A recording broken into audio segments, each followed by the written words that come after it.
just get a chance to spend some time awarding people, recognizing, very positive behavior. Sailor of the Year back there has something to do with pay, right? That makes everybody happy. Lots of votes if you're getting the paycheck to people for Sailor of the Year, Junior Sailor of the Year, and then all these warfare qualifications. That's a lot of hard work, as you know, to make sure you got that whole fall card and all the practical factors, knowledge factors, and everything else done.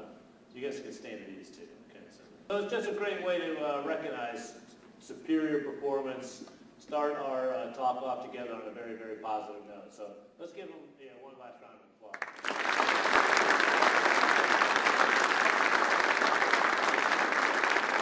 Smile. You get an award, you get a coin, you get a picture.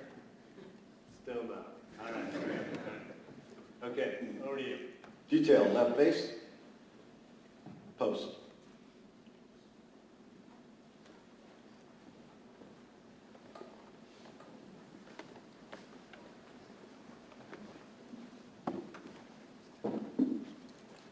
Okay, good afternoon, everybody.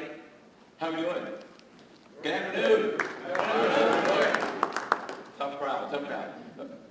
I think we all recognize that we have sailors deployed all around the world. And so I find it particularly wonderful that of all the places our Chief of Naval Operations could go, he would be right here today with all of you. So he'll offer some comments and perspective, and then take Q&A. And if everyone's good with that, we're going to press on. And how about join me in a warm, and I emphasize warm, soul welcome for our Chief of Naval Operations. Thanks,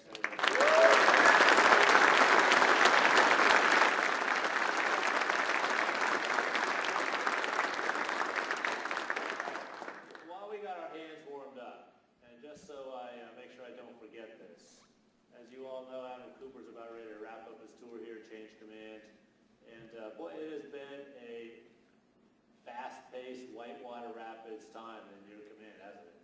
We've been talking about that as we've talked to the Charge d'Affaires, and we've talked to General Brooks, and everybody that I've talked to, even as I was preparing to come on out here, has just been so impressed and really proud of the job, the leadership that Admiral Cooper's provided. And so let's give him a nice round of applause here.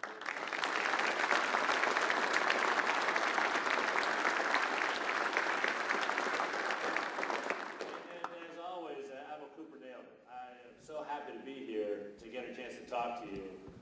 Any chance to get out of Washington, D.C. is a great opportunity these days. Much rather be here in Seoul talking to the team. And the impact that you're having out here, we literally talk about Korea several times a day, back in Washington. I mean, that's just the way it is. You are on the front page of a lot of papers all the time. And the Navy team here in Korea, whether it's up here in Seoul at the joint headquarters or down in Busan, together we're only about 2%. And I know I'm preaching to the choir here. In fact, I'm in the church. But you, as always, you just do such a great job punching so far above your weight. And as I spent a lot of time talking to joint commanders, and every one of them says, hey, it's so great to have sailors on the team because we just flow to the problem. We identify the problem, and we just organize on the fly, and we get solutions done. And that's exactly what you're doing here in Seoul, and everybody that I've talked to is really grateful and fired up about what you're doing. And so that's probably the most important thing that I'll say all day is how proud I am of you, how aware I am of what you're doing out here, how important it is for us to maintain stability and keep things calm out here, do our deterrent mission so that we can continue to provide a sense of stability, predictability, a sense of order so that the United States and the Republic of Korea and everybody in the region can prosper, right, and live their lives peacefully. That's what you do. And you do that, really, by being ready to just destroy anybody that would hope to take us on.